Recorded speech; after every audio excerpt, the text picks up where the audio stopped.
నమస్తే అండి.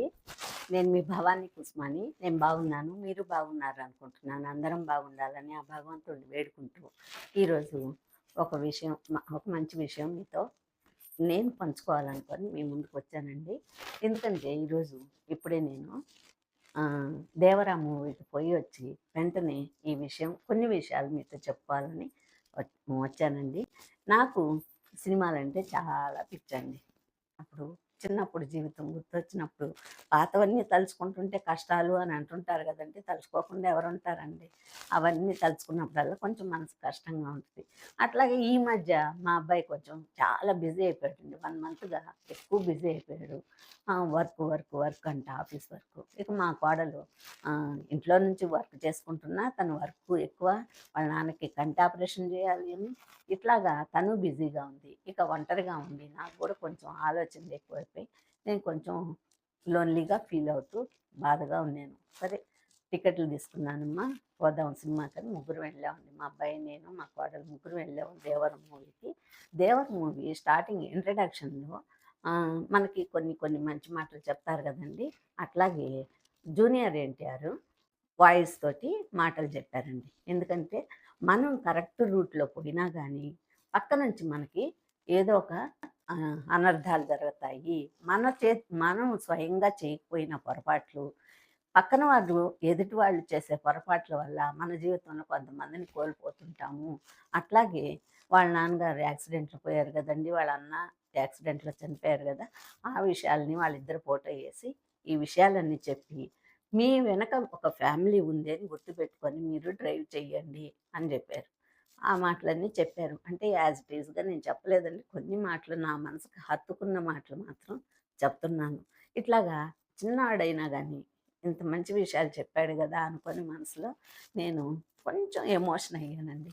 ఎందుకంటే ఎంత లోటో గదా! తండ్రి ఆ వయసులో పోయాడు అంటే అని నేను అనుకున్నాను.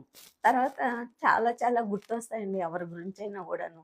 తను ఒక స్టేజ్‌కొచ్చాక వాళ్ళ నాన్న చనిపోయాడు కాబట్టి సరిపోయింది. ఆ అబ్బాయి ఇంకా చిన్నోడు గనక అయ్యుంటే ఏంటి పరిస్థితి అని గూడా ఆలోచించుకున్నాను. పెద్ద రామారావు గారిని చూపిచ్చారు. ఆయన చూపించినప్పుడు నాకైతే రామారావుని చూస్తే ఒక రాముడు, ఒక కృష్ణుడు ఇట్లాగ దేవుళ్ళు గుర్తొస్తారండి. అందుకని నాకు ఆయన గురించి ఒక పద్యంలాగా ఒక సాంగ్ పాడాడు మను గారు. ఆ పాట ఆయనకి జ్యోతులు అర్పిస్తూ పాట పాడాడు. కాసేపయినా గానీ చాలా బాగుందండి. ఎందుకంటే ఆయన్ని పొగుడుతూ పాడాడు. మామూలుగా నిజంగానే గదండీ! ఇప్పుడు ప్రతి ఒక్కరు గొప్పవాళ్ళంతాను మంచి మంచి పనులు చేసే రేపు మనకు దేవుళ్ళుగా అయిపోతారు వాళ్ళు. అట్లాగా మనం ఒక రకంగా మన ఆంధ్రప్రదేశ్‌ని అభివృద్ధి చేశారు అంటే ఫస్ట్ తొలి అడుగేసింది ఎవరు? ఎన్టీ రామారావు గారు కాబట్టి నాకు ఒక రకమైన గౌరవం ఉంటుంది. అట్లాగే నేను చిన్నప్పటి నుంచి ఆయన సినిమాలు చూసి ఒక రకమైన ఆహ్, దైవ సమానులు అన్న ఫీలింగ్ ఉంది నాకు. ఎందుకంటే నేను ఎప్పుడెప్పుడో మూవీస్ అండి. ఆహ్, హ్మ్. 60స్‌కి ముందు మూవీస్ గూడాను అంటే 50స్‌లో స్టార్టింగ్‌లో 'శ్రీలక్ష్మమ్మ కథ' ఎవరికైనా ఈ కాలం వాళ్ళకి తెలుసా? నాగేశ్వరరావు సినిమా. అప్పుడు నాగేశ్వరరావు గూడా అప్పుడు సొంతంగా పాడేవాళ్ళు ఆయనే. అంటే అప్పట్లో ప్లేబ్యాక్ గూడాను ఎవరి పాటలు వాళ్ళే పాడుకునేవాళ్ళు. అట్లాగే 'ఎస్వరలక్ష్మి' గారు, 'భానుమతి' గారు ఇవన్నీ పాటలు వాళ్ళ సొంత పాటలు పాడుతుంటే ఈ రోజుకి గూడా నాకు ఆ పాటలు ఎంతో ఇష్టం అండి. అట్లాగా ఆ సినిమాలన్నీ చూసాను. నేను పాత సినిమా అంటూ ఒక్కటి గూడా వదిలిపెట్టలేదండి. అన్నీ చూసున్నాను. ఎందుకంటే మా ఇంటి పక్కనే ఒక థియేటర్ ఉండేదండి. ఆ థియేటర్‌లో వారానికి 2 సార్లు అంటే ఒక 4 రోజులకల్లా మళ్ళా మార్చేసేవాళ్ళు. పాత సినిమాలు మాత్రమే వేసేవాళ్ళు. ఆ పాత సినిమాలకి మేమెప్పుడు కావాలనుకున్న వాకబుల్ డిస్టెన్స్ ఇంటి పక్కనే గాబట్టి వెళ్ళిపోయేవాళ్ళం. సెకండ్ షోకి గానీ, ఫస్ట్ షో గానీ ఏదైనా సరే. ఖాళీగా ఉన్నామంటే వెళ్ళిపోయేది ఆ థియేటర్‌కి. అట్లా చూసేదాన్ని నేను. అందుకని నాకు ఒక్కటి కూడా లేదండి. ఇంక చూడకుండా ఏం లేదు. నేనైతే 'గుండమ్మ కథ' ఎన్ని సార్లు చూశానో, 'నర్తనశాల' ఎన్ని సార్లు చూశానో, 'పాండవనవాసం' ఎన్ని సార్లు చూశానో, ప్రతి సినిమా అండి. ఒక్క సినిమా చూడలేదు, చూశాను అన్నట్టు లేదు. నేను ఈ కాలం దాన్ని కాదు అనుకుంటాను నేనైతే. అట్లాగా పాత సినిమాలు చూసేవాళ్ళు మీలో ఎంతమంది ఉన్నారో నాకు ఒక కామెంట్ చేయండి. తర్వాత ఇవన్నీ గుర్తొచ్చాయండి నాకు. ఆ రామారావుని చూశాక ఈ మూవీస్ అన్నీ గుర్తొచ్చి, ఆ తర్వాత ఆయన తర్వాత జీవితం ఎంత కష్టంగా సాగింది అనేది అవి గుర్తొచ్చాయి.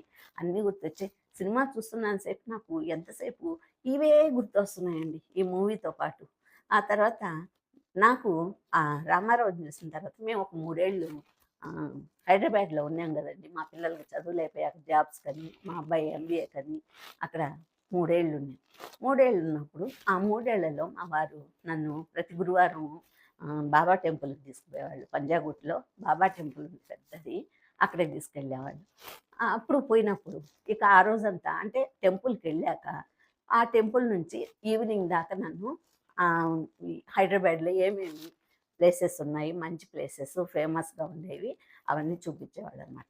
అట్లాగా సినిమా యాక్టర్సు ఇల్లులు అంటే రోడ్‌లో పోతూ ఇది వాళ్ళిల్లు, ఇది వాళ్ళిల్లు, పలానా వాళ్ళిల్లు అంటూ అవి చూపించేవాళ్ళు. తర్వాత టెంపుల్సు అక్కడ ఏమేమి ఫేమస్సు ఇవన్నీ చూపించేవాళ్ళు.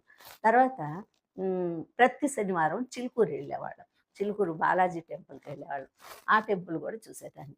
ఇంకొకటి మర్చిపోలేనిది ఏంటంటే నేను రామారావు ఎన్టీఆర్ గార్డెన్స్‌కెళ్ళానండి ఒకసారి. ఎన్టీఆర్ గార్డెన్స్‌కెళ్ళి ఆ గార్డెన్స్‌లో ఎన్టీఆర్ గార్డెన్స్‌లోనే గదా ఆయన్ని పెట్టున్నారు. సమాధి చేశారు చనిపోయినప్పుడు. ఆ సమాధి గూడాను మనకెట్లా ఉంటదంటే ఒక టెంపుల్‌లాగా ఉంటదండి. టెంపుల్‌లాగే మన మనసుకు అనిపిస్తది. టెంపుల్‌లాగా కట్టకపోయినా మన మనసుకి అది ఒక గుడి అనుకుంటాం మనం. అట్లాగుంటది. సరే లోపలికి పోయాను. ఆ గార్డెన్ అంతా చూసాను నేను, మా వారు లోపలికి పోయి చూసుకొని తిరిగి రిటర్న్ వచ్చేసి బయటకి కాలు అటు అడుగుపెట్టి గుర్తొచ్చింది. అరే! ఏంది నేను రామారావు సమాధికి ఆయన సమాధికి దండం పెట్టుకోలేదే, నమస్కారం చేసుకోలేదని, ఉండండి ఇప్పుడే వస్తానని చెప్పని తొందరగా పోయి అక్కడికి పోయి అట్లా చేతులు పెట్టి సమాధి మీద ఇట్లా నమస్కారం చేసుకొని, దండం పెట్టుకొని వచ్చేసానండి. మరి అది ఏం పిచ్చంటారు? ఇప్పుడు బాబాని నేను ఎంత పిచ్చిగా కొలుస్తానో, అట్లాగే ఒక అభిమానం అనేది మనం ఎట్లాగా పెంచుకుంటామంటే ఒక మనిషి మీద, మనకి మాట పడలేదండి, వాళ్ళతోటి సహవాసం చేయబడలేదు, ఏం లేదండి. వాళ్ళ గురించి కాస్త చదివినా, విన్నా, ఎవరినైనా కూడా మనం ప్రతి ఒక్కరిని మనం దగ్గరగా చూసి మనం ఏం తెలుసుకోం కదండీ. ప్రతి ఒక్కరిని కూడాను చదువు ద్వారానో, చూడడం ద్వారానో, వినడం ద్వారానో తెలుసుకుంటాం కదా! అట్లాగా నేను నాకు తెలిసినంతట్లో ఆయనైతే ఒక రాముడు, కృష్ణుడు అట్లాగా ఊహించుకుంటానండి. దేవుళ్ళైతే ఆయనే అనుకుంటానండి ప్రతిరూపం. ఒకవేళ ఇచ్చినా గూడా ఎవరినైనా దేవుడిని చెక్కాలి అనుకుంటే ఆయన రూపమే చెక్కుతారేమో అని నేను అనుకుంటాను. అట్లాగా నాకు ఈరోజు ఆ మూవీలో ఈ అనుభవాలన్నీ గుర్తొచ్చి ఎట్లైనా సరే మీతో షేర్ చేసుకోవాలని మేము ముందుకొచ్చానండి. ఇంకా అంతకన్నా ఇంకేం లేదు. ఇక 'దేవర్' సినిమా అంటారా? ఆ సినిమా గూడాను మళ్ళా రెండవ భాగం గూడా ఉందంట. ఇది మొదటి భాగమేను. కాబట్టి చూశాను. నాకైతే నచ్చిందా? నచ్చలేదా? అని నేను అడగొద్దు నన్ను. మీరు గూడా పోయి చూడండి. అప్పుడు తెలుస్తది. అంటే కొంతమందికి కొన్ని టేస్టులుంటాయి. కొంతమందికి కొన్ని టేస్టులుంటాయి. నాకైతే ఒక్కోసారి ప్రతి సినిమా బాగుందనే అనిపిస్తదండి. ఎందుకంటే ఆనాటి 60 ఏళ్ళు, 70 ఏళ్ల క్రితం సినిమాలు 'భక్త ప్రహ్లాద' సినిమా నుంచి 'హీరో' సినిమా దాకా గూడా చిన్న యాక్టర్ సినిమా గూడాను ప్రతి ఒక్కటి బాగుంటుందండి. ఎందుకంటే నాకు ఎక్కువ సినిమాలో వాళ్ళు వెనక పడే ఆ కష్టం గుర్తొచ్చినప్పుడు అన్ని సినిమాలు బాగుంటాయి అనిపిస్తది. అది నిజమేనో కాదో తెలవదు. ఎందుకంటే సినిమా తీస్తారు గదండీ!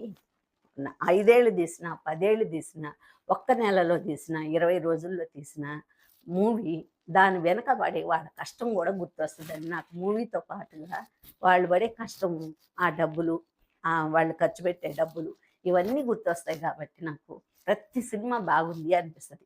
కానీ మీకు ఈ మూవీ బాగుందో లేదో చూసి నాకు ఒక కామెంట్ పెట్టండి. ఈ రోజుకైతే నేను ఉంటానండి. మళ్ళా ఇంకొక వీడియోతో మీ ముందుకొస్తాను.